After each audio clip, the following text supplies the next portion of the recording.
Құлақ аурулары бар баланы жүктеу. Егер құлақ ауруы болатын болса, сұраймыз. Құлағында ауырсыну бар ма, жоқ па? Құлағынан іріңді бөліністер, немесе кез келген бөліністер бөлініп жатыр ма, жоқ па? Қанша күннен бері ауырып жатыр? Қараймыз. Құлағын қараймыз. Құлақтың алдын, артын және ішкі бетін қараймыз.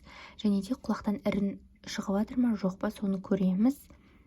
Ұстап көргенде томпайған жерлер, әсіресе құлақтың арты ісініп, басқан кезде ауырсына ма, жоқ па, соны көреміз, тексереміз.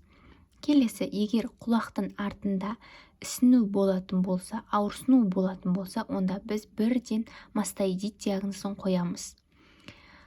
Антибактериалды препараттың алғашқы дозасын береміз, парацетамол ауырсыну кезінде береміз, және де бірден стационарға жіберуіміз қажет. Құлақтан ірің ағатын болса, және ол 14 күннен аз болатын болса, яғни 13 күн болатын болса, 13 күнге дейін болатын болса, құлақта ауырсыну болатын болса, жедел құлақ инфекциясы диагнозын қоямыз. Антибактериалды препараттың ішіне бізде амоксициллинді құлақ ішіне тамызамыз, және де антибиотикті 5 күн береміз. Құлақты турундамен тазалаймыз. Яғни құлағына іріңді бөлініс бөліп жатса, турунданы салып, қашан құлағы құрғағанша соны ауыстырып тұруымыз қажет. Ауырсыну болса парацетамол береміз, 5 күннен кейін қайта келіп тексерілу қажет.